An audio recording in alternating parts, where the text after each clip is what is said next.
በድንገት ከየት መጣ ሳይባል ሽፍታ ወይም የቆዳ መድረቅ ሳይኖር መዳፋችሁ፣ ግንባራችሁ ወይም የውስጥ እግራችሁ ላይ የሚያሳክክ ስሜት ገጥሟችሁ ያውቃል? ዘመናዊው ዓለም ይህንን በነርቭ ምክንያት የሚመጣ ስሜት እንደሆነ ይነግረናል። ነገር ግን ጥንታዊ የሚስጥር ትምህርቶች እንደሚያስተምሩት የሰው ልጅ አካል ባዮሎጂካዊ አንቴና በመሆኑ እነዚህ ቦታዎች ላይ ሲያሳክካችሁ ብዙውን ጊዜ ከመንፈሳዊ ዓለም የሚመጣ መልእክት ወይም በሕይወታችን ሊመጣ ያለውን ቀድሞ የሚነግረን ምልክት ነው ይላሉ። ፈጣሪ ወይም መላእክት በአካል ተገልጠው አንተን አትሂድ ወይም ሂድ ወይም ተጠንቀቅ ከማለት ይልቅ በሰውነት የነርቭ ስርዓት በኩል እንደዚህ አይነት ምልክቶችን ይልካሉ። ያለምንም የጤና ምክንያት በእነዚህ ቦታዎች ላይ የሚፈጠር ተደጋጋሚ ማሳከክ ከረቂቁ ዓለም መልእክት እየደረሰ መሆኑን ይነግራል።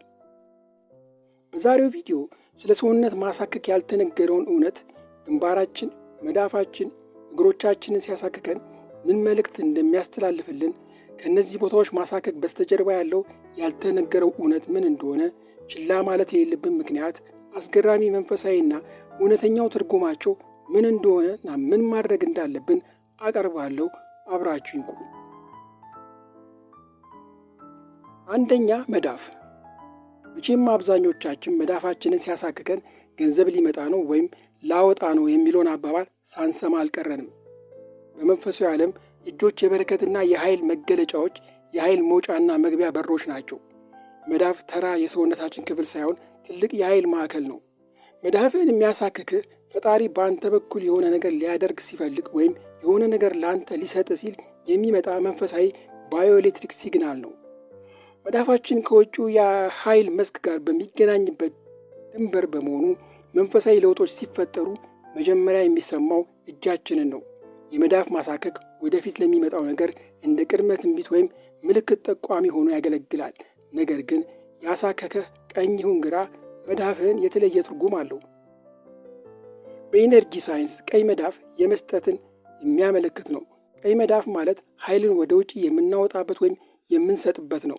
ቀይ መዳፍህን ሲያሳክክህ በውስጥ ያለ ኃይል ወይም ገንዘብ ይሁን ሥራ ወደ ውጭ ሊወጣ መሆኑን ያሳያል። አንድ የጀመርከው ጉዳይ ወደ ማለቂያው መድረሱን ወይም በቅርቡ ወጪ ልታወጣ እንደሆነ የሚያሳይ ምልክት ነው።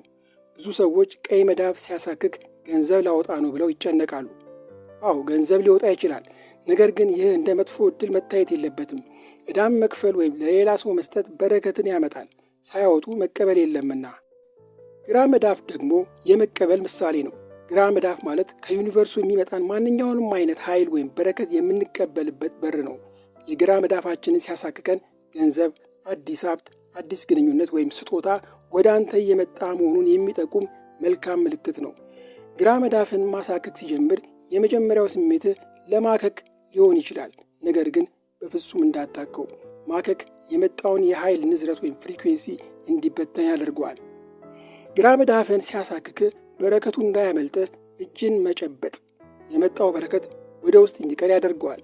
ነገር ግን መዳፍን ሲያሳክክ ማከክ እድሉን ወይም ኃይሉን እንዲበተን ያደርገዋል። እጅን ስትጨብጥ ግን ያንን ወደ አንተ የመጣውን ገንዘብ፣ ሀብት ወይም ስጦታ በሰውነቱ ውስጥ ታስቀረዋል። ሁለተኛ፣ ግንባር። ግንባራችን የፓይናል ግላንድ እና የሶስተኛው አይን መቀመጫ ነው። በተለይም በሁለቱም ቅድሞቻችን መካከል ያለው ቦታ ላይ የሚፈጠር ማሳከክ ተራ ስሜት አይደለም። በብዙ የእምነት ትምህርቶች ግንባር ቅዱስና የተለየ ቦታ ነው። ለምሳሌ በኢትዮጵያ ኦርቶዶክስ ተዋሕዶ እምነት አንድ ሰው ማንነቱና እድሉን እንዲቀደስ ሜሮን ወይም ቅዱስ ቅባት በመጀመሪያ የሚቀባው ግንባሩ ላይ ነው። በምስራቃውያን እምነቶች ደግሞ ግንባራቸው ላይ ምልክት ያደርጋሉ። ይህም ሰውየው ከምድራዊ እይታ ወጥቶ በመንፈሳዊ አይኑ እንዲመለከት ለማስታወስ ነው። በሃይማኖታዊ እይታ ግንባርን ሲያሳክክ የመንፈሳዊ ጥሪ መልእክት ነው። መረጃ ከፈጣሪ እየመጣለ መሆኑን፣ መልእክቱም መንፈሳዊ ሕይወት ላይ ትኩረት እንድታደርግ የሚነግር ነው። በአካባቢያችን ያለው ኤነርጂ ሲቀየር ወይም አንድ ትልቅ የኃይል ሞገድ ወደ እኛ ሲመጣ ግንባራችን ላይ ያለው የነርቭ ጫፍ ማሳከክ ይጀምራል። ይህ ማለት ሰውነት መረጃ እየተቀበለ ነው ማለት ነው። ግንባራችን መሃል የሚገኘው ፓይናል ግላንድ የብርሃን ተቀባይ ሕዋሳት አሉት። ግንባርን ሲያሳክክ ይህ እጢ ተኝቶ ከነበረበት እየነቃና ከውጭ ያለውን መንፈሳዊ መረጃ ወደ አእምሮ እየተረጎመ መሆኑን ያሳያል። ሌላው ትርጉሙ ደግሞ በቅርቡ ግልጽ የሆነ ራዕይ ወይም ትንቢታዊ ህልም እንደምታይ የሚጠቁም መልካም ምልክት ነው። ግንባርን ሲያሳክክ ወዲያው ሐሳብ ላይ ትኩረት አድርግ። በዛች ቅጽበት ፈጣሪ መልእክቱን እየነገረ ነው። ግንባሬ ላይ የሚፈጠር ድንገተኛ ማሳከክ ብዙውን ጊዜ ሁለት ትርጉም አለው። አንዱ ትልቅ ዕድል እየመጣ መሆኑን የሚገልጽ ሲሆን፣ ሌላው ውሳኔን አስተካክል የሚል የዩኒቨርሱ ማስጠንቀቂያ ነው። በዚያ ሰዓት የምታስበው ሐሳብ እጅግ ወሳኝ ነው። ማሳከኩ በሚከሰትበት ቅጽበት ወዲያውኑ ወደ አእምሮ የሚመጣው የመጀመሪያው ሐሳብ፣ ምስል ወይም ስሜት ከፈጣሪ የመጣልህ መልእክት መሆኑን ወቅ። የማሳከክ ስሜቱ እንደተፈጠረ ወዲያውኑ አትኩሮትን ወደ ግንባርህ አድርግ። በዚያ ቅጽበት መረጋጋትና በጥልቀት መተንፈስ ሰውነት እንደ ባዮሎጂካዊ አንቴና መረጃውን በሚገባ እንዲቀበል ያደርገዋል። ፈጣሪ በአንተ በኩል ሊያስተላልፈው የፈለገው መረጃ ስላለና ትንቢታዊ ህልምን ወይም በነገሮች ላይ ግልጽ የሆነ መረዳትን ሊሰጥ ስለፈለገ መልእክቱ ምንም ይሁን ምን በጸጋ ተቀበለው። ግንባርህን ሲያሳክክ ወዲያውኑ መልካም ወይም አዎንታዊ ነገር ካሰብክ ያንን ዕድል ወደ ሕይወትህ የመሳብ አቅምህ በ10 እጥፍ ይጨምራል። ምክንያቱም አንቴናህ ክፍት በሆነበት ቅጽበት ላይ ስለምትሆን ነው። ሶስተኛ፣ እግሮቻችን ከምድር ጋር የምንገናኝባቸውና ኃይል ወደ መሬት የሚለቀቅበት አዲስ ኃይልን ከምድር የምንወስድበት ዋና መስመሮች ናቸው። የውስጥ እግርህን ሲያሳክክ በሰውነት ውስጥ ያለው የኤሌክትሪክ ንዝረት ከምድር ንዝረት ጋር እየተስተካከለ መሆኑን ያሳያል። በሃይማኖታዊ እይታ እግር የመጓዝና የመታዘዝ ምልክት ነው።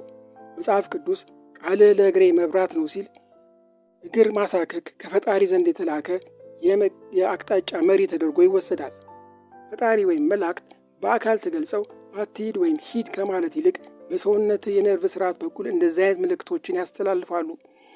በውስጥህ አዲስ መረጃ ወይም መንፈሳዊ እድገት ሲኖር ያ ኃይል በሰውነቱ ውስጥ ሰርጾ መሬት እስኪይዝ ድረስ እግር ላይ የማሳከክ ስሜት ይፈጠራል። እግር የትህትናና የንጽህና ምልክት በመሆኑ ማሳከኩ መንገድህን አጽዳ፣ ትሑት ሁን የሚል መንፈሳዊ መልእክትም ሊኖረው ይችላል። አያቶቻችን ሲናገሩ እግሩን የሚያሳክከው ሰው አይቀመጥም ይላሉ። ውስጥ እግርን ሲያሳክክ በሕይወት ውስጥ ያለህ የመረጋጋት ስሜትና የመኖር ዋስትና እየተቀየረ መሆኑን ያሳያል።